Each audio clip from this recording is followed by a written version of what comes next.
আসসালামু আলাইকুম।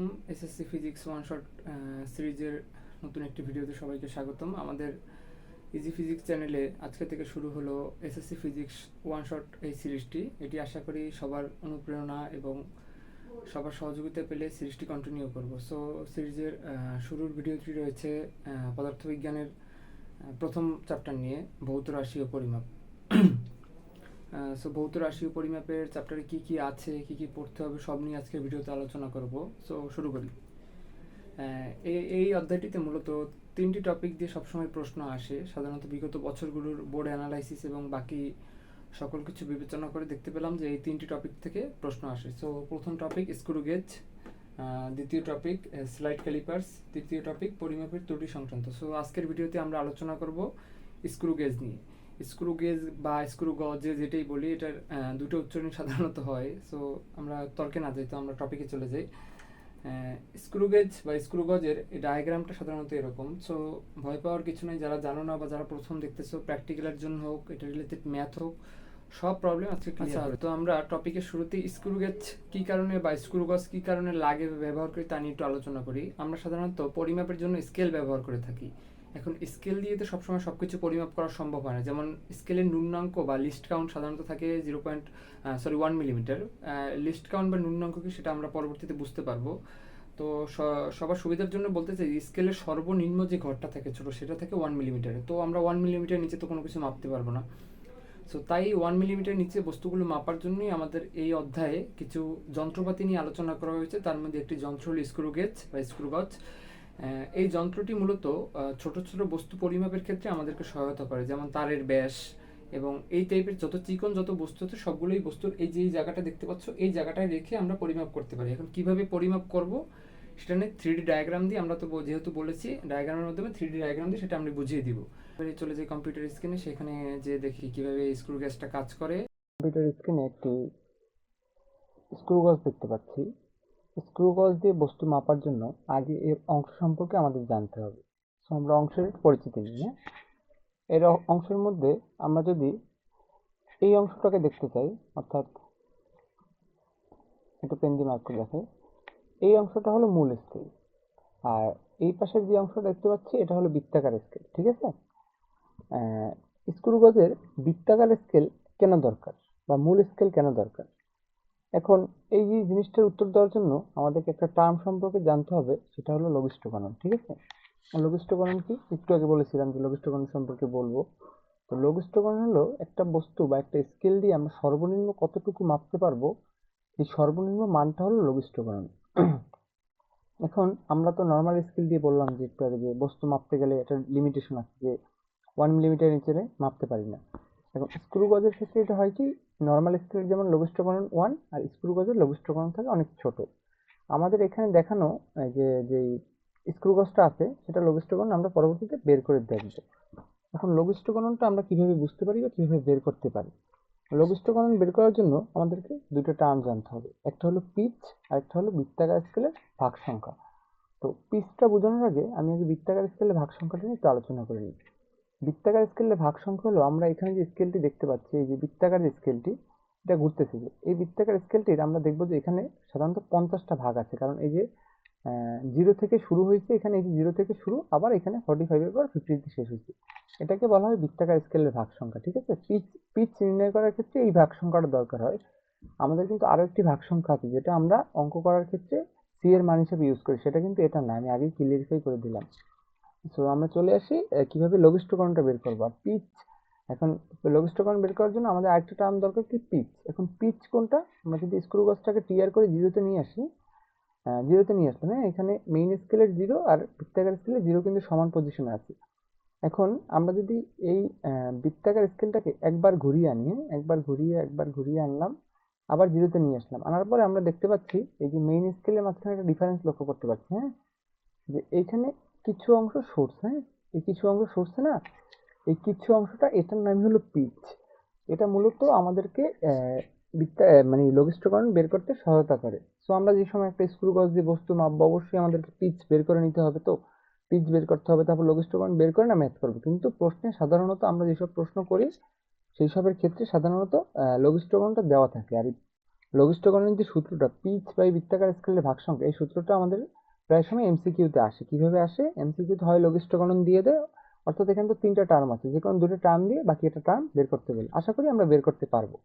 এই তো আমরা এখানে তো স্ক্রু গজের সাথে পরিচিত হয়ে নিলাম। এখন স্ক্রু গজ দিয়ে কিভাবে বস্তু মাপা যায় এই জিনিসটা আমরা দেখবো। আর স্ক্রু গজ কিভাবে ব্যবহার করি সেটা তো আমরা বুঝতে পারছি আশা করি। সো কিভাবে বস্তু মাপা যায় সেটা একটু আমরা দেখি। এই ওয়েবসাইটটির সাহায্যে তোমরা নিজেরাও জিনিসটি ট্রাই করে দেখতে পারো। ওয়েবসাইটের লিঙ্ক আমি চেষ্টা করবো ভিডিও ডিসক্রিপশন বক্সে দিয়ে দেওয়ার। তো আমরা একটা প্রবলেম ক্রিয়েট করে দেখি। এখানে একটা প্রবলেম ক্রিয়েট করার আগে মানগুলো আচ্ছা, একটা প্রবলেম ক্রিয়েট করে দেখি। আচ্ছা, এখানে একটা বস্তু তোমরা দেখতে পাচ্ছ। হ্যাঁ, স্ক্রু গজে আমি স্ক্রু গজটাকে সরিয়ে নিই। এরকম একটা বস্তু আমরা এভাবে স্ক্রু গজ থাকলে সেটার মাঝখানে নিব। সাপোজ এটা ধরে নিলাম একটা তার কিংবা ছোট একটা লোহার টুকরো। এখন এটার দৈর্ঘ্য মাপার জন্য আমরা আগে স্ক্রু গজটাকে টাইট করে নিই। এইভাবে মুড়ে এই যে বৃত্তাকার স্কেলটা এভাবে ঘুরিয়ে ঘুরিয়ে টাইট করতে হয়। টাইট করার পর এর সাথে যখন মিলে যাবে, এটা তো বুঝতে পারছো আশা করি। মিলে যাওয়ার পর আমরা এখন পরিমাপটা শুরু হবে। হ্যাঁ, এখন আমরা দেখতে পাচ্ছি এখানে এই যে বস্তুটার আমরা এখানে আটকানো শেষ। এখানে আমার কোনো কাজ নেই। কাজ হলো আমার এই পয়েন্ট। হ্যাঁ, এখানে হলো আমার কাজ। তো এখানে কাজটা কি? আমার এখানে কতগুলো মান লাগবে, যে মানগুলো দিয়ে আমি এটার মূলত মানে দৈর্ঘ্যটা পরিমাপ করব। আর দৈর্ঘ্যটা পরিমাপ করার জন্য একটা সূত্র আছে, সূত্রটা আমি পরবর্তীতে বলছি। আগে আমরা মানগুলোর সাথে পরিচিত হই। দৈর্ঘ্যটা পরিমাপ করার জন্য আমাদের মূল মাল দরকার, এল এর একটা মান দরকার। ঠিক আছে, এল হলো দৈর্ঘ্যটার মান। ঠিক আছে, এই এল মানটা নির্ণয় করার জন্য আমাদের দরকার কি? প্লাস এম প্লাস আমাদের সূত্রটা হলো M plus C into LC. আমাদেরকে এখানে এই সবগুলো মান দরকার। এখানে এম কোনটা? এই এমটা হলো এই যে মানটা আমরা এখানে পাইছি। মেইন স্কেলের যে মানটা, এম মানটা পাইছি, যেখানে লেখা আছে 8 ঘর পিছনে। এখানে 8টা ঘর ক্রস করছে। 8টা ঘর ক্রস করা মানে কি? 4 মিলিমিটার। যেহেতু একটা ঘরের দৈর্ঘ্য 0.5 মিলিমিটার, তো এখানে লেখা আছে, এখানে যে টার্মটা লেখা এমএসডি, এই টার্মটা জেনে রাখো যে মেইন স্কেল ডিভিশন। আর এখানে একটা টার্ম আছে সিএসডি, অর্থাৎ সার্কুলার স্কেল ডিভিশন। এই মানগুলো আমাদের এই স্ক্রু গজ না পড়তে গেলে কাজে লাগলেও আমাদের যখন স্লাইড ক্লিপার বা ভার্নিয়ার স্কেল পড়বো তখন এই মানগুলো খুবই কাজে লাগে। তো নামটা মনে রেখো। এই তো আমাদের মেইন স্কেল বরাবর এখানে গেল কত? 8 ঘর, অর্থাৎ 4 মিলিমিটার। এই মানটা আমরা পাইলাম এখান থেকে। আর আরেকটা মান দরকার আমাদের বৃত্তাকার স্কেলের মান। হ্যাঁ, বৃত্তাকার স্কেলের মানটা আমরা কিভাবে আইডেন্টিফাই করবো? সো আমরা একটু মুছতে ক্লিয়ার হচ্ছে না এখানে। এই যে বৃত্তাকার স্কেলের মানটা বোঝার জন্য আমরা একটু বৃত্তাকার স্কেলটার দিকে সবাই একটু লক্ষ্য করি। মেইন স্কেলে বরাবর বৃত্তাকার স্কেলে যে আমাদের 10 ঘরটা মিলে গেছে। ঠিক আছে, এই যে বৃত্তাকার স্কেলে এটাই হলো সি এর মান। 0 মিলিমিটার দরকার নেই, তুমি বৃত্তাকার স্কেল শুধুমাত্র 10 মানটা মনে রাখবে। এই মানটাই আমরা এখানে বসাবো। হ্যাঁ, এই মানটা বলতে 10 বসাবো না, এই 10 এর মানের যে এগেনস্টের যে ভ্যালুটা 0.10 মিলিমিটার, এই মানটা আমরা বসাবো। আর এই মানগুলো আমি আগেই বলে দিচ্ছি, এই মানগুলো তোমার নির্ণয় করার দরকার নেই, কিংবা এক্সাম হলে এটা নির্ণয় করতে হবে না। জাস্ট আমি প্র্যাকটিক্যাল যারা দেখতে চাও তাদের জন্য এই মানগুলো নির্ণয় করার প্রসেস আমি বলে দিচ্ছি। বৃত্তাকার স্কেলের ভাগ সংখ্যা মূল স্কেলের ভাগ সংখ্যা এটা প্রশ্নে মেনশন করাই থাকবে। তো টেনশনের কোনো কারণ নেই। যারা বুঝতে পারছে তো পারছোই, আর যারা পারোনি তাদের জন্য তো ম্যাথ রয়েছেই। এটা বোঝাটা ম্যান্ডেটরি এমন না। জাস্ট প্র্যাকটিক্যালের ক্ষেত্রে এই চিত্রটা আঁকা লাগতে পারে, কেউ চাইলে চিত্রটা একটা স্ক্রিনশট নিয়ে নিতে পারো, চিত্রটা যাতে তোমরা আঁকতে পারো। এই আর কি। আর হলো এই যে আমি বোঝানোর চেষ্টা করলাম যে এটা দিয়ে কিভাবে তোমরা বাস্তবিক লাইফে এটা মাপতে পারো, সেই জিনিসটা আমি ছোট করে বোঝানোর চেষ্টা করলাম। এই যাক, তো চলে আসি আবার। আমাদের এখানে এম এর মান পাইলাম, সি এর মান পাইলাম, আর এল সি হলো লঘিষ্ঠ গণন। লঘিষ্ঠ গণন তো একটু আগে বললাম কিভাবে বের করতে হয়, যে পিচ বাই বৃত্তাকার স্কেলের ভাগ সংখ্যা। এই পিচ বাই বৃত্তাকার স্কেলের ভাগ সংখ্যা, অর্থাৎ সি এস ডি। এখন এই এলসির মানটা তো আমরা এইভাবে বের করতে পারি। সরি, লিখতে একটু কষ্ট হচ্ছে। এই এলসির মান লেখার জন্য সূত্রটা আমি এখানে লিখে দিলাম। যদিও এলসির মানটা বের করার আগে এই জিনিসটা সূত্রটা মনে রাখবা, কিভাবে বের করতে হয় সেটাও প্রসেসটা বলে দিলাম। সেটা তেমনটা ম্যান্ডেটরি না, বাট সূত্রটা এই যে এখানে যে এখানে যে সূত্র দুটো আছে, সূত্র দুটো খুবই ইম্পর্টেন্ট। সো আমরা প্রবলেম আইডেন্টিফাই করলাম, স্ক্রু গজের পার্টসের সাথে পরিচিত হলাম, কিভাবে কাজ করে সেটা জানলাম। এখন আমাদের দরকার একটা ম্যাথ প্র্যাকটিস করা। একটা ম্যাথ প্র্যাকটিস করলে এই আমাদের সব আইডিয়াগুলো আশা করি ক্লিয়ার হয়ে যাবে। আর স্ক্রু গজ থেকে আমি যা টপিক পড়ালাম বা যে ম্যাথটা করাবো, এর বাইরে কিছু পড়ার দরকার নেই এবং কিছু আসেও না। সাধারণত স্ক্রু গজ থেকে আসলে এই টপিকটাই আসে। সো আমরা ম্যাথের পার্টে চলে যাই। ঠিক আছে, সো আমরা আমাদের ম্যাথ পার্টে চলে আসলাম। এখানে প্রশ্নটি আমরা আগে ভালো মতো পড়ি যে একটি স্ক্রু গজের লঘিষ্ঠ ধ্রুবক 0.01 মিলিমিটার দেওয়া আছে। আমি একটু আগে লঘিষ্ঠ গণন নামে একটা টার্ম বলছিলাম, এই সেই লঘিষ্ঠ গণনের মান দেওয়া আছে, বের করা লাগবে না, দেওয়াই আছে প্রশ্নে।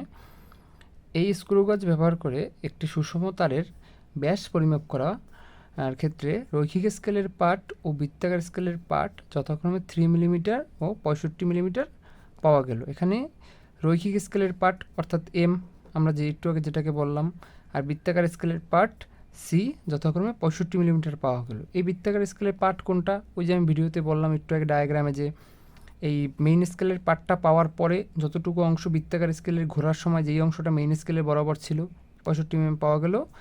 উক্ত স্ক্রু গজে যান্ত্রিক কোনো ত্রুটি নেই। আচ্ছা, যান্ত্রিক ত্রুটি নেই এটা মানে স্ক্রু গজটা 0-0তেই স্টেবল থাকে, কোনো পরিমাপের ত্রুটি নেই। এখন আমাদেরকে এখানে বলছে কি তারের প্রস্থচ্ছেদের ক্ষেত্রফল নির্ণয় করতে। এখন একটা তারের প্রস্থচ্ছেদের ক্ষেত্রফল নির্ণয় করার ক্ষেত্রে আমরা তো সূত্র জানি যে পাই আর স্কোয়ার, প্রস্থচ্ছেদের ক্ষেত্রফল নির্ণয় করার ক্ষেত্রে। আরটা কি? ব্যাসার্ধ। তো এখানে কিন্তু আমাদের ব্যাসার্ধ পরিমাপ করতে হবে। আর এখানে ব্যাসার্ধ পরিমাপ করার আগে আমরা আগে ব্যাসটা বের করি। ব্যাসটা তো আমরা জানি না এখন পর্যন্ত, ব্যাস জানার জন্য আমরা ব্যাসটা আগে বের করি। সো ব্যাস জানার জন্য আমাদেরকে সূত্রটা প্রয়োগ করি আমরা। ব্যাস ইকুয়াল স্ক্রু গজের সকল ম্যাথ করার জন্য কমন একটা সূত্র, এই সূত্রটা সবাই মাথায় রাখবা। সূত্রটা হলো M plus C into LC. ঠিক আছে, এখানে যদি আমি পরিচয় দিতে চাই, এখানে এম এর মান কি? এম ইকুয়াল কি? এম ইকুয়াল হলো মূল স্কেলের পার্ট, অর্থাৎ রৈখিক স্কেল পার্ট, রৈখিক স্কেল পার্ট। হ্যাঁ, আর এখানে সি ইকুয়াল কি? বৃত্তাকার স্কেলের পার্ট। আর এলসি ইকুয়াল কি? এলসি ইকুয়াল হলো লঘিষ্ঠ গণন, লঘিষ্ঠ গণন বা লঘিষ্ঠ ধ্রুবক। লঘিষ্ঠ ধ্রুবক কীভাবে বের করে আমরা কিন্তু একটু আগে জেনে আসছি, যদিও এখানে বের করার কোনো দরকার নেই। সো আমাদের এখন সোজা হিসাব যে আমরা মানগুলো বসাই দিই নর্মালি। মানগুলো আমাদেরকে এখানে দেওয়া আছে কত? এটার মান হলো 3 মিলিমিটার বলে দিচ্ছি, কিন্তু প্রধান রৈখিক স্কেলের পার্ট 3 আর বৃত্তাকার স্কেলের পার্ট হবে 65, প্লাস এখানে আমাদের পরের মানটা কি? বৃত্তাকার স্কেলের 65 ইন্টু লঘিষ্ঠ গণন ধ্রুবক দেওয়া আছে কত?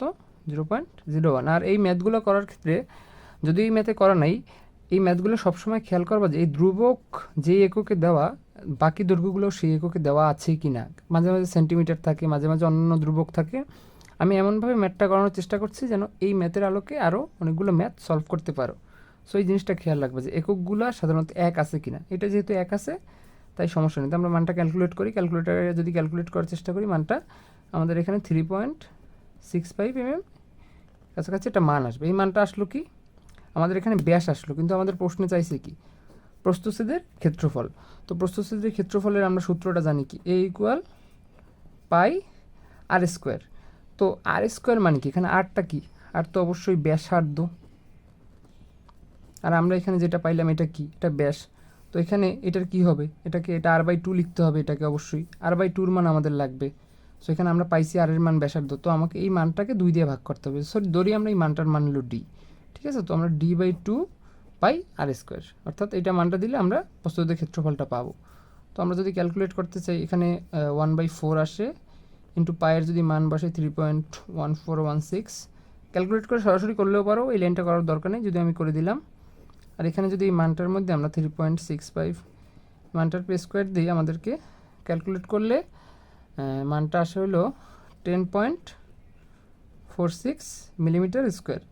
এই সূক্ষ্ম সূক্ষ্ম জিনিসগুলো খেয়াল করবা যে ক্ষেত্রফল, প্রস্থচ্ছেদের ক্ষেত্রফল বের করার ক্ষেত্রে কিন্তু এটা স্কোয়ার হয়, যেহেতু প্রস্থচ্ছেদের ক্ষেত্রফল। আবার আয়তন বললে কিউব হয়, আর নর্মাল মানে নর্মাল হয়। আর এককগুলা আর এই টুকিটাকি বিষয়গুলো খেয়াল করবা। আশা করি ম্যাথটা বুঝতে পারছো। আর কারো যদি এই ম্যাথে কোনো সমস্যা থাকে বা আজকের পড়ানোতে, কমেন্টে জানাবা, আমি ইনশাল্লাহ অ্যান্সার দেওয়ার চেষ্টা করবো। আর এই ম্যাথটা কিন্তু ঢাকা বোর্ড 24-এ আসছে, সো এই ম্যাথগুলো খুবই ইম্পর্টেন্ট। আজকের ভিডিওতে আমরা শেষ করলাম স্ক্রু গেজ। পরবর্তী ভিডিওতে আমাদের আসবে স্লাইড ক্যালিপার্স এবং পরিমাপ সংক্রান্ত ত্রুটি নিয়ে। এই তিনটা টপিক দিয়ে বোর্ডে ভালো মতোই দেখি ম্যাথ ঘুরিয়ে ফিরিয়ে বারবারই আসতে আছে। সো টপিকগুলো খুবই ইম্পর্টেন্ট। আমাদের ভিডিওটি ভালো লেগেছে, সবাই একটি লাইক করে এবং চ্যানেলটি সাবস্ক্রাইব করে আমাদের পাশেই থাকুন এবং পরবর্তী ভিডিওর জন্য বেল আইকনে চাপ দিয়ে রাখুন। ধন্যবাদ সবাই।